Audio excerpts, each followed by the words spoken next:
Welcome to the DSEF. The Direct Selling Executives Forum was created to be a place where real direct selling executives and vendors in the space can come out and share solutions to challenges that face us all in the marketplace. Our guest today is going to be unpacking a topic and sharing their raw thoughts for you to learn from. All right, let's go meet our guest. Well, ladies and gentlemen, welcome to our next episode inside of the Direct Selling Executives Forum Women in Leadership Program. We're so excited today to be unpacking together with you merchant processing best practices. Omar Qureshi will be hosting our episode today, but I want to take a moment and read a little bit about our speaker. You know, as people were asking questions about merchant processing best questions inside of the forum, we were thinking through who best to have come speak. And our guest today is Nikky Kuykendall. She's a dynamic director of business development with a unique blend of psychology and business expertise. Amen. The keen eye for profitable opportunities and a proven track record for successful partnerships. Nikky's at the forefront of driving revenue growth and expanding market share. Her skills are in sales, project management, problem solving, all making her a valuable asset as she works with clients to navigate complex business landscapes. So we're super excited to have Nikky here today. Nikky, thank you so much for being on. This is just going to be a lot of fun to unpack with you today. And with that, team, I'm going to go ahead Thank you so much, Ben. I'm excited to be here. You got it. Well, we're blessed to have you. So we're gonna jump right into the discussion. I'm going to pass our stream today to Omar Qureshi, our host. Omar, the call is yours. Thank you, Ben. Welcome, Nikky. Very well welcome to our DSEF podcast today. First question from the panel would be, why is it important to own your own billing data? Oh, this is a golden question. I love this question because this really gets to the heart. It goes all the way back to like the strategy that you want for your company and then the components that you want when you're deciding on how you're going to process, right? Because at the end of the day, your customers are your most important asset, right? And you need to be able to know who they are. You need to know things about them, where they like to purchase, how they like to purchase, of course, what the products or services that they're purchasing with your company. And so if you don't control and own that data, you're going to really be cutting yourself off from being able to have some of that important analytical information, and then also being able to understand how to move your company forward. When you are selecting merchant processor, you want to make sure that tokenization is a piece of that. Tokenization allows you to be able to go ahead and have control of the credit card information. You, of course, won't be keeping that credit card information. It goes through a process called tokenization. So the card information is converted into a token that you can then use to help process the transaction and be able to protect yourself from that PCI layer of being able to have accountability for that card information.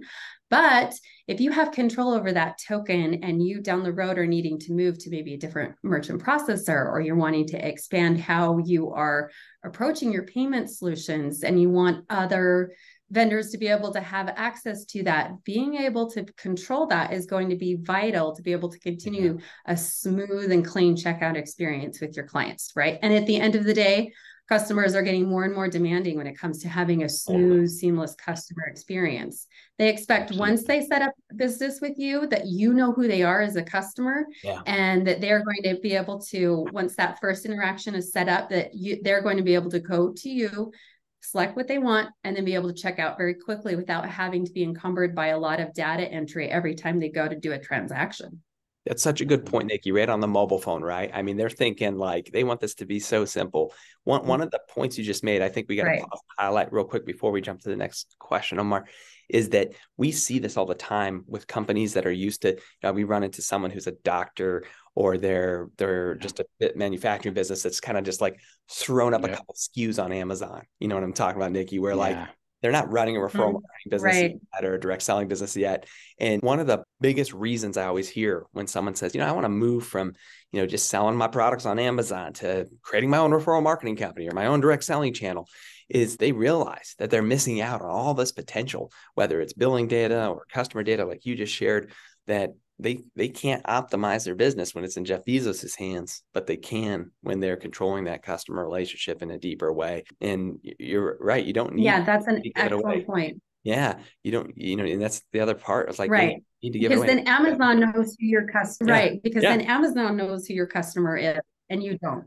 Right. And you don't. That's exactly it. And one of the biggest blessings of why referral marketing, direct sales is so special is your ability to use technology and humans, right, or our referral partners, to create deep and meaningful relationships that extend the lifetime value of the customer. Love that thought. But thank you for letting me jump in. Yeah. Thank you, Nikki. It was a lovely insight. Why? Right. So the second question is, what's the big deal with having multiple payment processors? This is another good question. I love this question as well. So when you're looking at your payment strategy, it's kind of like a journey, right? You start out as a small company, you just want to be able to take payments. Yeah. Sometimes you might go for a quick out of the box solution, and that services your needs for your first maybe 50 to 100 clients that you have. And then as you're starting to build momentum and building your company, there becomes some more complex needs, hurdles or growth blockers that you run into that you weren't anticipating. Oh, okay, I need to consider fraud. Oh, okay, I need to consider, what do I do if the gateway that I'm using goes down? Sometimes it's a painful learning process, but it doesn't have to be. If you're partnering with the right partners at the beginning who know what those are, what to look out for, and how to guide you, it's a much smoother experience. But when it comes to that question specifically of why you might want to look for multiple merchant accounts, multiple gateways, or multiple processors, it's just having that redundancy so that you're creating, again, back to that smooth, seamless experience with no glitches and hangups. Something I just kind of want to drop in while I'm answering that question is that a lot of companies don't think is they're branching out internationally, is that they might have a payment solution in a specific country. Yeah. But if there is a problem with a specific gateway or something along those lines, they could have an additional merchant account that does the multi-currency processing that would help be able to capture and route the transaction if there was a delay going through their typical preferred gateway or connection internationally to a multi-currency processing merchant account if it stalls out for a certain amount of time. Because the last thing we want is for the payment process to fail. And then you could end up with an abandoned cart. And as we know, the percentages of customers coming back are pretty low.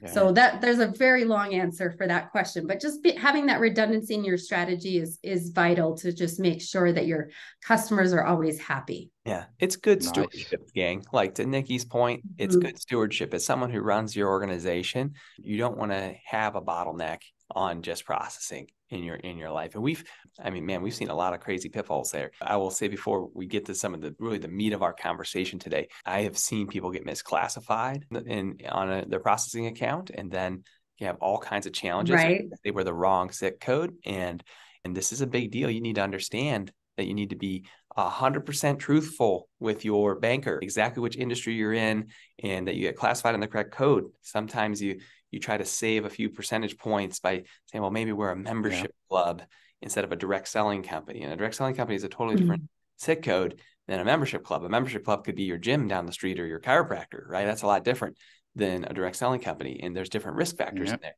And so even if you can save a few percentage points per year, the moment a customer service call comes in, gang, and there's a chargeback, and what is this? You could lose your whole account. And sometimes you as a company think you're in the correct industry codes, but one of your bankers may have made the mistake. And that's why having multiple processors is a really good idea, because you want to make sure you have some of that risk mitigation like Nikki was talking about. It's a big talking about pitfalls, Ben. Sure. I've got another question, which is related to pitfalls. Speaking from experience, so what pitfalls have you seen in direct selling companies get stuck in? Yeah. Well, just to Ben's point, that's the first one, right? Is they try to say, okay, we're not in network marketing, we're not in direct selling, we're not in MLM, but understanding that from the underwriting processing perspective, they might still classify as one. Maybe your marketing doesn't direct that way, but when it comes to how your compensation is set up and how your business model is set up, you might still classify as one when it comes to the financial side of your company. So understanding that is important. It's important for your merchant processor, but it's also important for your accounting practices as well. Yeah. So making sure that you have good partners in both of those categories, I feel is very important. And it just kind of understanding what your strategy is going to be moving forward. So some companies, they know right from the beginning, hey, we're going to be US based. We're going to stay US based for X number of years until we hit X number of volume. Then we're going to move to Canada or Mexico, kind of knowing what their global strategy is going forward. So they can start asking the right questions to be able to have the knowledge in place before they even get to that next hurdle is important. Also, partnering with the right companies, making sure that they have the resources and the accessibility to be able to either guide you or be able to catch you if there's an issue that comes up. In the world of processing and payments, nothing is ever 100%. Nothing goes according to plan every single time. There is always going to be a new regulation that comes up that maybe technology needs to be updated around, or there's going to be a connection in a foreign country that all of a sudden has some instability, or it's a currency instability in a foreign country, right? There's all these, because it's so complicated and there's all these different factors that you need to think of. Having the companies and partners in place that you can rely on for that expertise and who are going to help you figure out the problem or provide the solution right out of the gate is also imperative. So just a few things to think about that are just kind of common hurdles. Companies who are not thinking about their strategy long term, companies who are maybe not partnering with the right people. They're not really thinking from all the different aspects of what their core business model really is and how to make sure that they're communicating that appropriately to the financial institutions that they need to. That communication part goes both ways, Nikki. I could highlight just some previous episodes we had. Like if you go back to like Nevena Sabreva's episode, gang, on our Women in Leadership series here, talking about that field communication too, when you're opening up some of these other markets and you're doing this work, it's just critical that you set proper expectations. And the key in that is don't talk about stuff that's not live yet. Okay. It's just hear that in Nikki's voice. Okay. She's trying to help you look good as an executive. And so if there's new wallet gate integration in Poland and Bulgaria or England, you're trying to onboard, that's going to make, support payments work better for you, whatever that is, right, in your offering. Don't tell all the locals, we're going to have that on for you on this day and do it. You might get stuck in some regulator's board for weeks before your technology provider even has a chance to integrate it. I can't tell you how many times I've run into a client who's just got all this egg on their face because they told the field something would be live before they had tested it themselves. Okay. And so the best rule of thumb, right? And I could say this from this space is don't tell the field about stuff that you haven't tested yourself inside of your platforms and your systems, because then it's actually ready. It's actually good. Right. And you're gonna look good to them. You're gonna build trust with them because you're gonna be the kind of integrous person that always speaks truth. Because to Nikki's point, you might want to open up Thailand and you might want to do these things. These might all be in your vision and your roadmap for your business. But don't go tell the whole field and then they spend a bunch of money flying to Thailand and pre-recruiting people and building all these lists. And then you didn't get approved by the banking vendor and it takes you another year. And then they wasted that whole trip to Thailand, the pre-build groups. They take your word as gospel. And so one of the biggest pitfall pieces I hope you hear from Nikky beyond your contingency planning and your risk management and owning your own data for fraud and risk is how you can look good to your field in your communication strategy, gang. This is something we can all learn from. Come off of talking about some of these merchant processing best practices.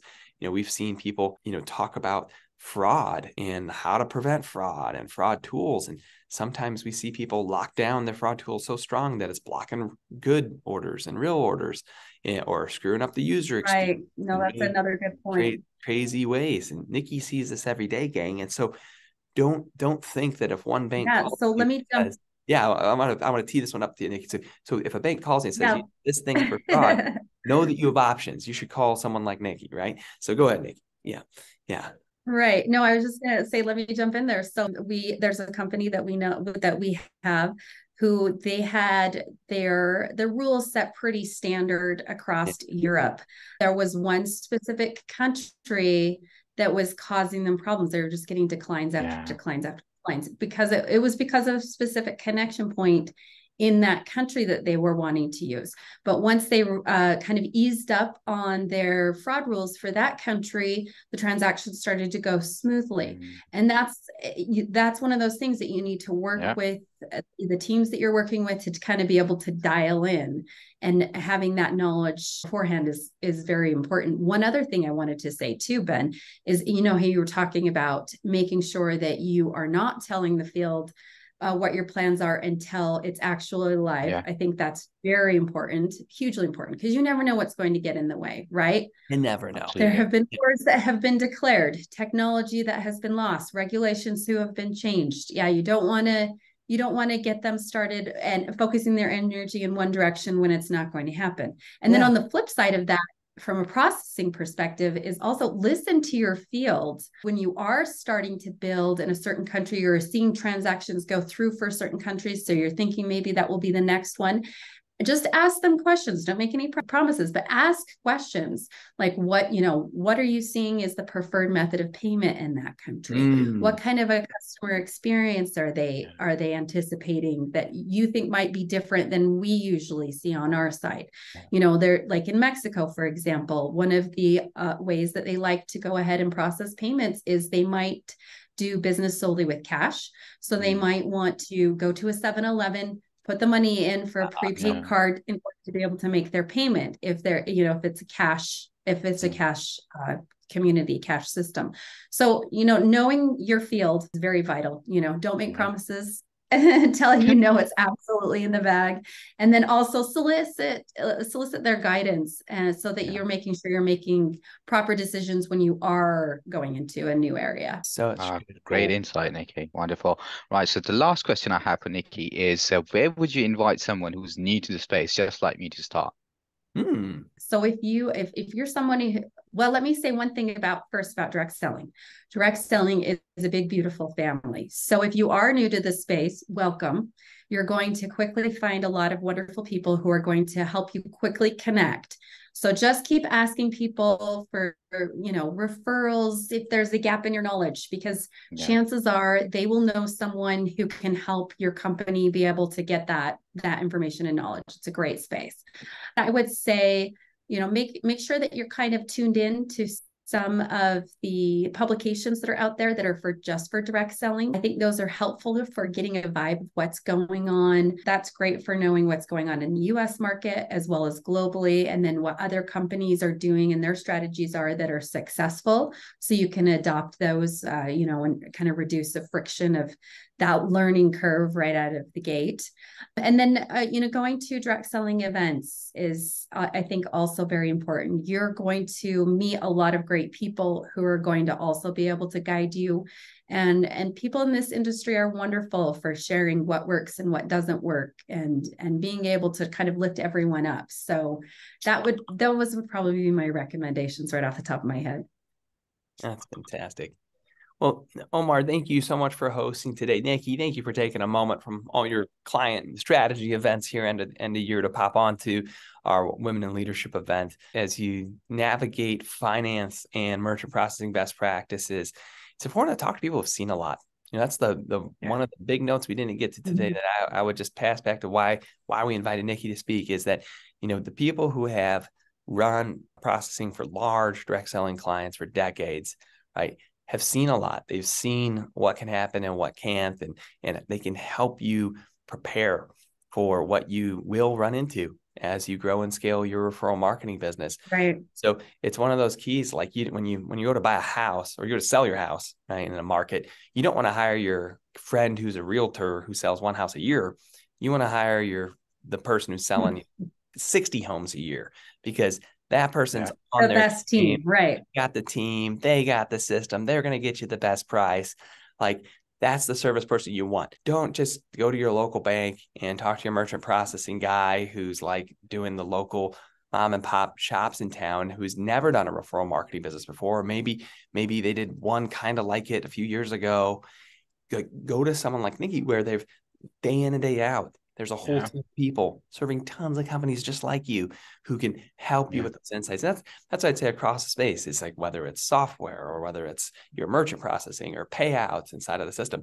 Work with people that do this day in and day out, because they're going to save you so much time and money at the end of the day, because they'll have already seen that or this. Amen. And Nikki, for those that want to connect with you, where is best for them to reach out to you?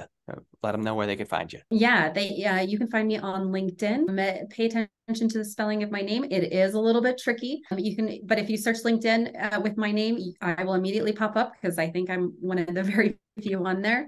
You can also find me at Kuykendall at next.io as well, if you want to email me directly. And just thank you so much for having me on today. It was an absolute pleasure. Thanks for being here. Thank you, Nikki. Thank you, Omar. All right, have a blessed week, everybody. Thank you, Ben. Thank you, guys. Bye. See ya. Bye. If you haven't yet joined the DSEF group on LinkedIn, go to directSellingExecutiveForum.com or go on LinkedIn and search for Direct Selling Executive Forum to apply. The group is free and is an invite-only community of direct selling executives by direct selling executives.